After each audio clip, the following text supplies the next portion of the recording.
I was out on a quick walk last week, and halfway up the hill, my vision did that little swimmy thing. My legs felt like jelly. I came home, made a tiny pot of simple broth, sipped it slowly, and within an hour, I felt steady again. Today, we'll show you 3 kitchen-ready ways to rehydrate that actually help, not hype. We promise real food, simple ratios, and clear safety steps. That feeling, fuzzy thinking, cramps, low energy, is so common. The good news is, you don't need a commercial powder to start restoring balance. Today we have 2 guests, Dr. Maya Singh, a sports nutritionist, who will walk us through when home care is appropriate and when to seek urgent help, and Luca Marino, a culinary herbalist, who's going to guide us through 3 demos, a vegetable electrolyte broth, a coconut lime herbal water, and a cooling mint aloe mist. Also, quick note, we've got a printable rehydration checklist and recipe cards in the show notes, measurements, dilution ratios, and a short herb-drug interaction summary reviewed by a clinician. Download that before you cook along if you like. Thanks for having me. I'm looking forward to breaking down the clinical signs and giving folks realistic thresholds, when a home remedy is helpful and when it's time for urgent care. We want people to have tools, but also to be safe. Hi everyone, so excited to be here. I'll keep the demos simple and sensory, what you'll smell, see, and taste. My priority is keeping the sodium and sugar low but effective and offering swaps for different kitchens and budgets. Let's start with the basics, what dehydration actually looks like on a body level. Dr. Maya, can you walk us through fluid compartments, sodium and potassium basics, and what realistic recovery timelines look like? Absolutely. Think of body water in compartments, inside cells, outside cells, and in the blood plasma. Sodium helps hold water in the extracellular space. Potassium is primarily inside cells.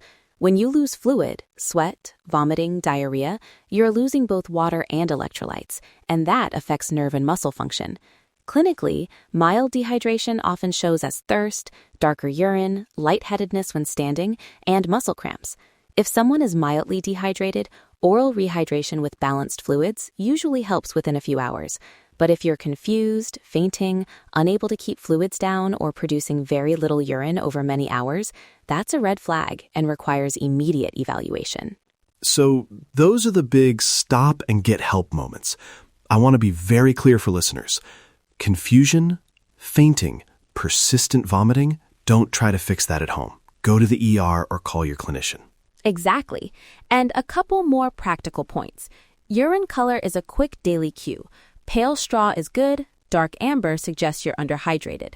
If someone's on sodium-restricted diets, like heart failure or advanced kidney disease, homemade broths with a pinch of salt can be risky unless reviewed by their clinician. Pregnancy and certain medications, diuretics, lithium, some blood pressure meds, need a clinician's input before changing sodium intake or adding herbal concentrates. That's so helpful. Nutritionally speaking, balance matters. A little sodium helps retain fluid. A touch of glucose improves gut absorption in certain situations.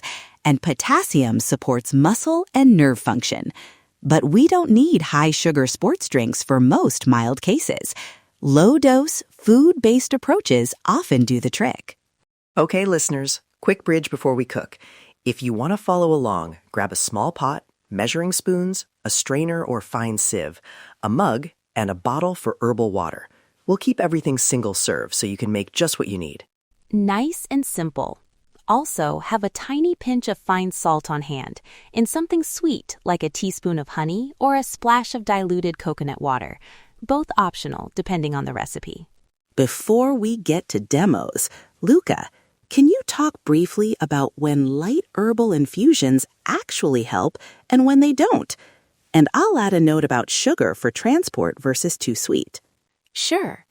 Light herbal infusions, gentle chamomile, mint, or a cool hibiscus water can soothe the gut, reduce nausea, and make plain water more palatable so people drink more.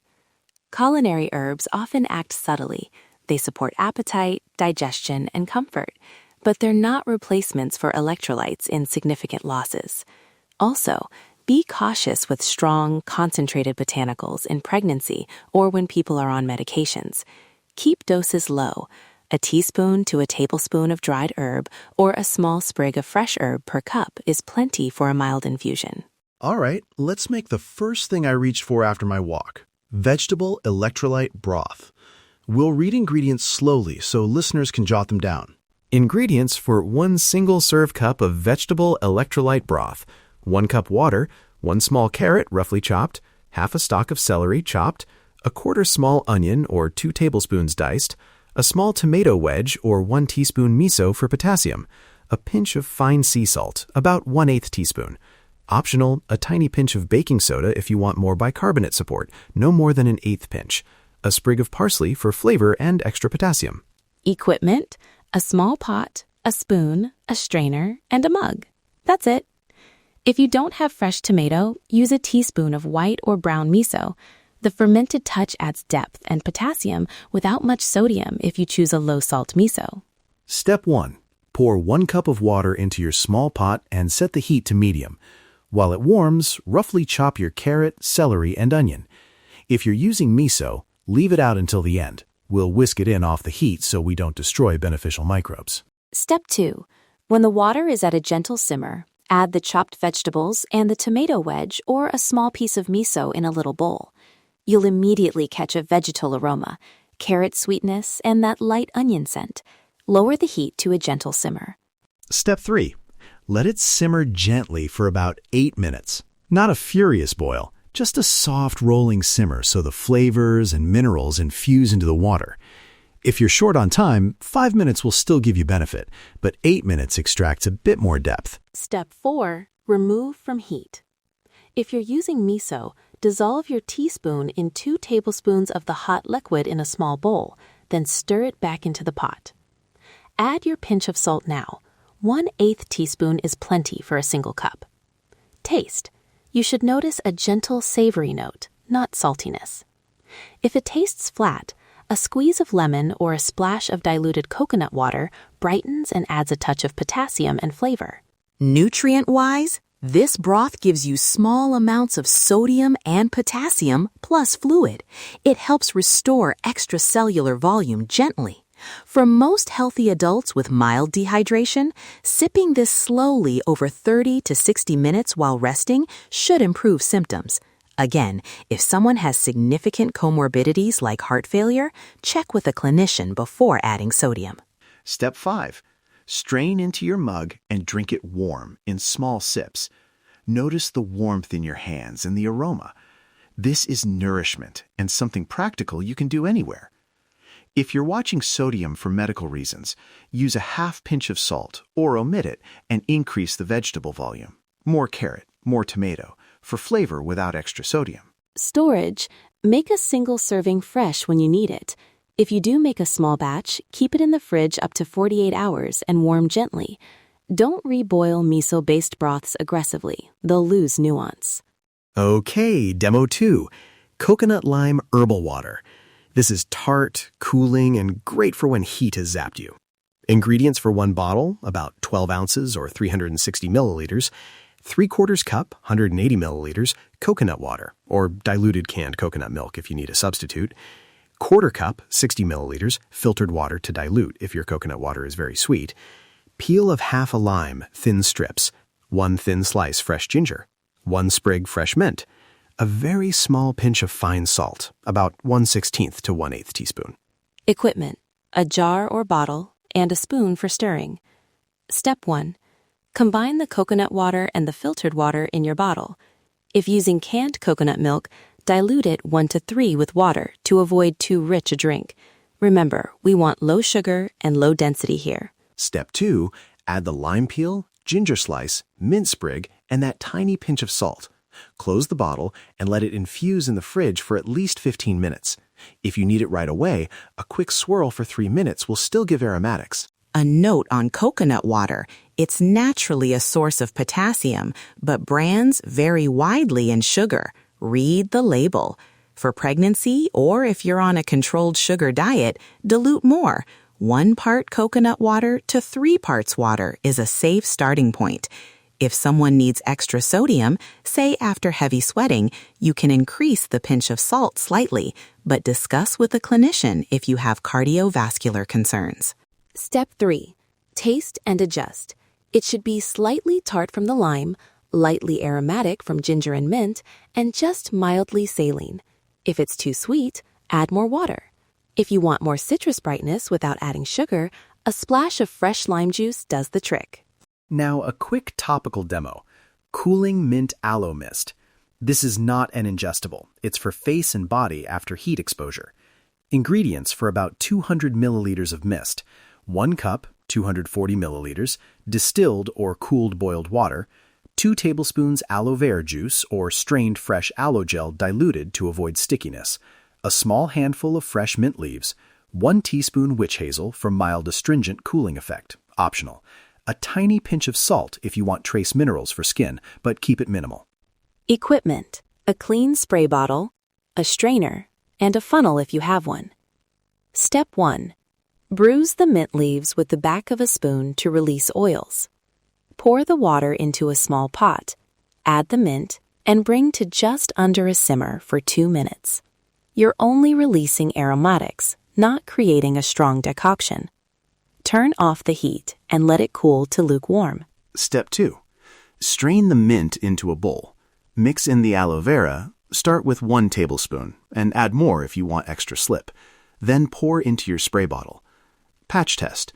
Spray a small amount on the inside of your forearm. Wait 5 minutes. If there's no irritation, it's fine to use on the face and body. Keep the bottle in the fridge for extra cooling. Use within 5 days. Quick clinical reminder about topical products.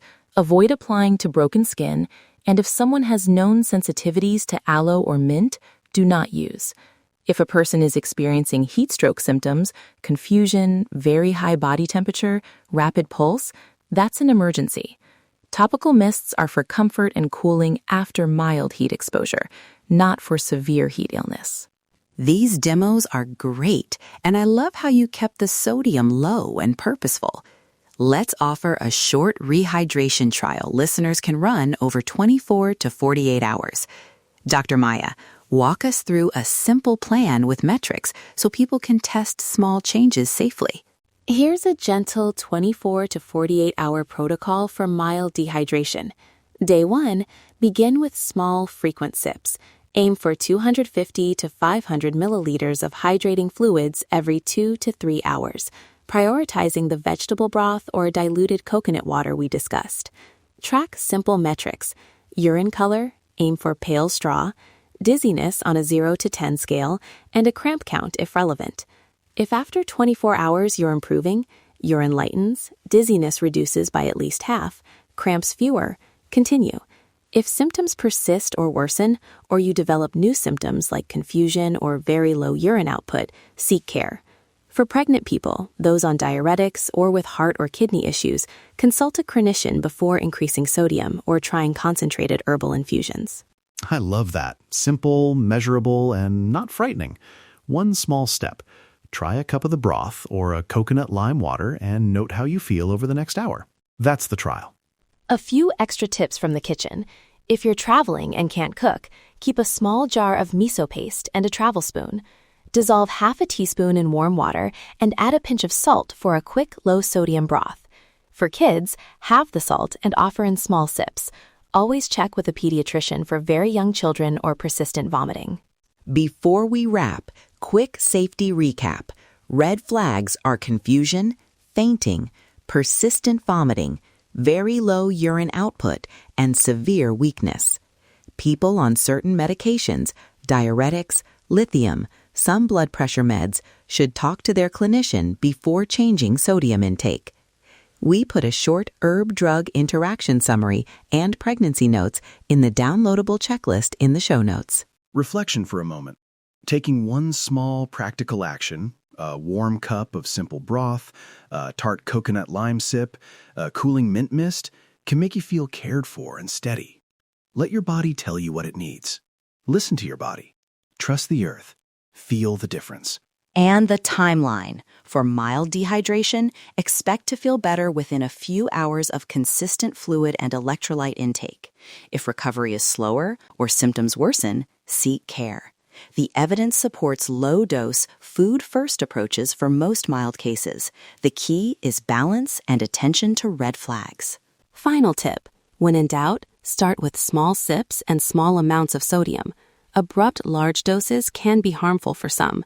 If you're ever unsure, contact your clinician or pharmacist, especially during pregnancy or if you're on medication. And make it pleasant. Flavor matters.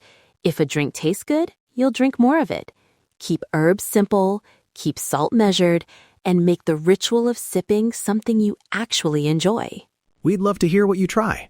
Make one of the demos, snap a photo, or send us a 60-second voice note about what helped. Tag @EarthyRemedy on Instagram or X with your picture or voice note, and download the printable rehydration checklist and recipe cards in the show notes. If you enjoyed this episode, subscribe so you don't miss future recipe demos and evidence-led wellness conversations. Follow us on socials for the checklist. And if you're cooking along, post your version. We love seeing your swaps and variations.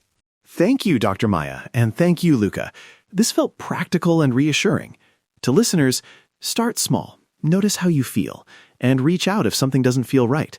The earth provides tools. Let's use them thoughtfully. Thanks for having me. Stay safe out there, and remember the red flag checklist in your notes. Thanks, everyone. Enjoy the recipes and cool down safely. Listen to your body. Trust the earth. Feel the difference.